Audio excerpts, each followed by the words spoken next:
Okay, let me just start by saying my hair could not possibly look worse right now, but I don't care. Here is the pica video that you guys were requesting.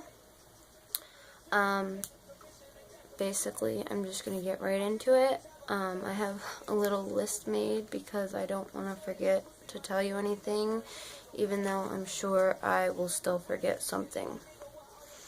Or some things, I should say. Okay, let me start off by telling you what pica is. Pica is most commonly known as a rare eating disorder, but that's one of the first things I want to say. It's not just an eating disorder. It can often be the craving or compulsion to eat non-food items, such as like clay, rocks, dirt, chemicals, but it's also the craving and compulsion to smell certain maybe toxic chemicals or whatever it may be that you're not supposed to ingest. So it's the craving to ingest things that you should not be putting into your body. It's not just an eating disorder, like I said. It can come in other forms, like I said, like smelling. It's kind of weird to think about craving the smell of something, and I never even thought that was possible. But it is, and it can be just as strong as the craving for a cigarette, or even stronger when you have pica. People usually get pica because of an iron deficiency or a vitamin deficiency of some sort. I believe that it's not just an iron deficiency, but in my case, it was an iron deficiency that I was experiencing when I was pregnant. I think a lot of women get this while they're pregnant, and it usually tends to go away after they deliver their babies. Sometimes it comes back the next time they get pregnant, sometimes it does not. Sometimes it doesn't go away after they have the baby. Every case is different. What everybody craves is different. So you may crave to smell something, you may crave to eat something, or taste something, or whatever.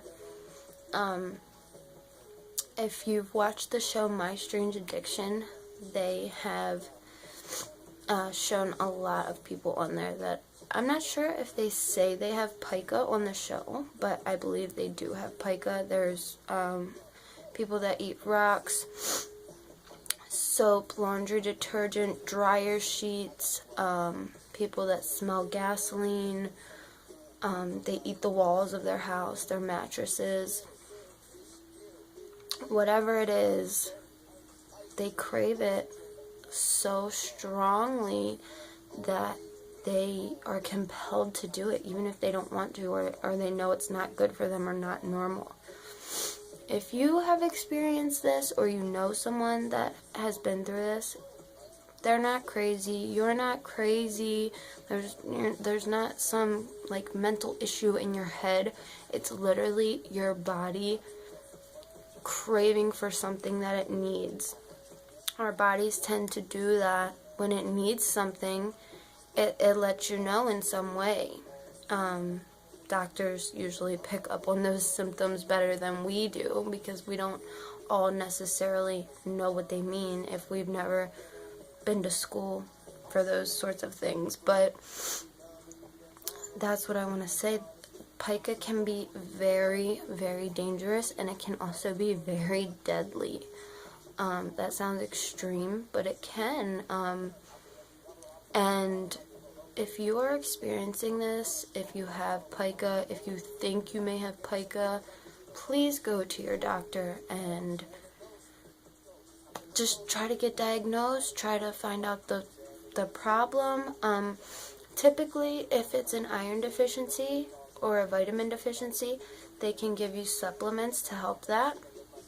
And if you take those like you're supposed to, it should make your cravings go away, because your body is then getting what it needs. So it doesn't need to crave these crazy things anymore that it shouldn't be ingesting. Like I said, pregnant women experience this a lot, but a lot of people don't know about pica, and a lot of people are not diagnosed with pica. It's considered pretty rare. I think because a lot of people are embarrassed about it and don't want to tell other people or even their doctor about these cravings that they're having, or tell them that they're doing it, because they're embarrassed. They think it's embarrassing. They think somebody's going to think they're weird or crazy. But it's not. It's something that your body needs, and you need to get that into your body. Not the item that you're craving, but whatever your body needs, whatever that vitamin is, you need to get it into your body. And it's not going to, you're not going to take this vitamin or whatever and it's just gone. Your body needs this so badly that it's going to take some time. But if you take these supplements like you're supposed to, it should help a lot with the cravings and compulsions. Okay, like I said, mine started when I was pregnant. It started with the Lavender Fabuloso. I used to use this at one of my old jobs, and I hadn't used it in years. I hadn't even smelled it in years, and all of a sudden I found myself craving this. Craving to smell this product that I had forgotten all about. I forgot it even existed. And then I remember, like, what was that? That smelled really good. I really want to smell that. So I went and bought it, and it became like something that I needed to have all the time. So I would keep it on a napkin or a tissue and carry that around with me. Pour it on, keep it in my purse. And it wasn't as often then, but when I would get the craving, I would pull the little tissue out of my pocket or whatever and just smell the tissue. And that worked for a little bit. I also started craving the smell of Irish Spring soap that I hadn't used since I was a child. So I don't know why that, I don't know. I don't know why you crave the certain things that you crave. That is the only thing that sorry. My daughter's sleeping in the bed next to me. So if you hear anything, that's her.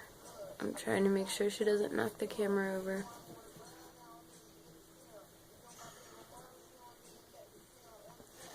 Kodak Black?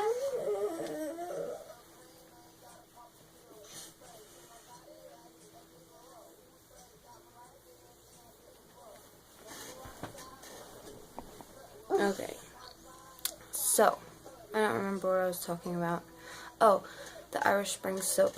The only time I got a compulsion to put anything in my mouth is that I would wash my hands with it a lot, and a couple times I got the compulsion to taste the bubbles on my hands. It tasted so bad. I think that's why I didn't crave that as much. So I didn't really do that a lot. Then it turned into a craving for Pine Sol and pine cleaners, but I knew I wanted to smell like that, but it wasn't that. So I would smell every pine cleaner everywhere I went, and then I found this Powerhouse pine cleaner. This is still my favorite cleaner in the world. I still use it all the time, but that became my new craving of my new smell of choice, I guess you would say. And I would smell it all the time. I would carry that bottle around with me everywhere I went. In my purse, it went with me. If I left it at the house, I would turn my ass around and go back and get it because I needed to have it with me. Yeah, it was it was crazy. I would compare it to a smoker wanting a cigarette, or like, you know, something as strong of a craving as that, or even stronger. And yes, I smoke, so I would know if it's stronger than a cigarette craving or not. This is definitely not the most difficult thing I've experienced in my life. Not even close. But it is very dangerous, and if you're experiencing any of these symptoms, you really should go to your doctor and tell them about it and try to get help for it. They can treat you, like I said, with the supplements, and they can also give you like positive and negative reinforcements, something to replace it with. I think essential oils would be really good to replace it with if you're having smell cravings. You can get a diffuser, like if you crave pine sol, I know that's very common, or pine cleaner, you could get a pine essential oil. That might help you a lot. I'm not sure what they replace like food cravings with, but I'm sure your doctor could help you with that. Oh, that's another thing I wanted to say. A lot of the times when you have OCD, they will not diagnose you with pica. I was not diagnosed with OCD at the time I was diagnosed with pica. But as the pica progressed, I guess, I started to clean everything because I wanted to smell those cleaners every day. I wanted to smell them all day long, so I would clean my whole house with them from top to bottom. From the minute I woke up to the minute I went to bed, I was cleaning my house. Dusting, you know, sweeping, wiping, spraying, mopping. It was ridiculous, but it became a compulsion to not only smell these products, but to clean. And not with just these products, but with anything. Then, once everything was immaculately clean, I became obsessed with germs and getting rid of all the germs. So I had to disinfect everything. And then that's when it became a two-step process, because I know that to disinfect something, it has to be clean first. But even though the surface is already clean, I feel like I need to clean it before I disinfect it. So that's a two-step. You're doing everything twice now. If you're cleaning a sink, you're cleaning it with a cleaner, multi-purpose cleaner, pine sol, whatever. Then you're disinfecting it with whatever disinfectant you're using. You're doing it twice. So that takes up a lot of time, needless to say. Pica can cause a lot of damage to your body if you give into these cravings. There's a lot of different things it can do to you, not just to your stomach, not just to your nose, whatever. It can really mess you up, and you can die from it. It's very serious. I try to, make this lighthearted and joke about it, but it can really hurt you. So if you're experiencing this, I really suggest going to your doctor and telling them, don't be embarrassed. Don't be embarrassed of what other people think. If anybody were to make fun of you for this, they're very immature and they have no idea what they're talking about anyway. I'm to the point where I don't really care what people think about me or say about me, so whatever. But if you are experiencing this, please get help. I'm sure that I missed some things that I wanted to touch on. I think I got everything on my list. But like I said, it's not diagnosed very often, I think, because people are embarrassed. So please don't be embarrassed. Please go see your doctor. They'll run a lot of tests, and hopefully they can help you out. If you guys have experienced any of this, please leave your experiences in the comments below. If you know anybody who has pica, or that you think may have pica, if you think you may have it, whatever. If you get cravings for things that are not food, please let me know in the comments below. Thank you guys for subscribing and watching my videos. Thank you for all the kind words. If anybody says anything negative or rude or mean in the comments below, I will delete them, delete the comments, and block you right away. I'm not going to tolerate that here on my channel at all. This should be a safe place for people to talk about this if they want to. So I thank you guys so much for watching, and I'll see you in the next one.